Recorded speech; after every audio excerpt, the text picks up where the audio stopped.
Pemirsa, pandemi COVID-19 berimbas pada kesulitan keuangan yang dialami sebagian masyarakat. Mereka pun terpaksa berutang melalui pinjaman online ilegal sehingga harus menanggung beban utang hingga puluhan juta rupiah.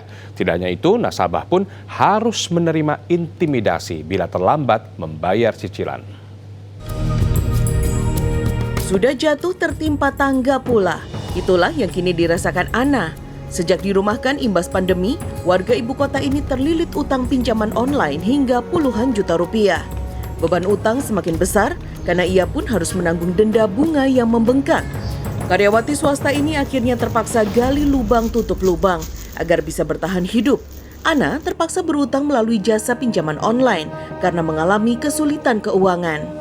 Awal mulanya saya terjerat dalam pinjaman online ini adalah karena kebutuhan yang mendesak, lalu karena adanya bunga yang tinggi dan juga waktu yang singkat, akhirnya saya terpaksa harus melakukan pinjaman online lagi di aplikasi lainnya, dan begitu terus selanjutnya sampai akhirnya total aplikasi yang saya miliki ada 23 aplikasi dengan total pinjaman 70 juta.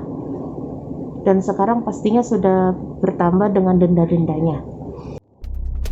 Ibu satu anak ini pun berjualan masker kain secara daring agar bisa mencicil utang plus bunga sebesar 5% dari jumlah pinjaman. Ironisnya, ia kerap kali menerima teror dan ancaman ketika terlambat membayar cicilan.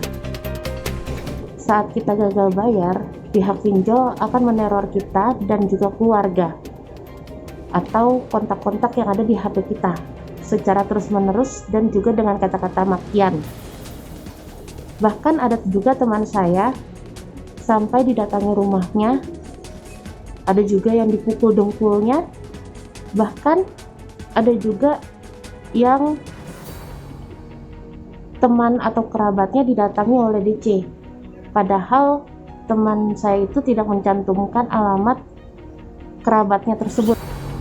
Pertengahan Mei hingga Juni 2020, Satgas Waspada Investasi mendata ada 105 fintech peer-to-peer lending ilegal alias tidak terdaftar atau mengantongi izin dari Otoritas Jasa Keuangan OJK.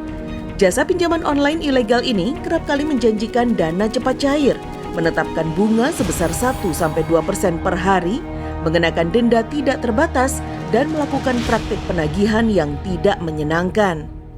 Tetapi yang menjadi masalah adalah pada saat masyarakat kita meminjam 1 juta, langsung dipotong fee-nya.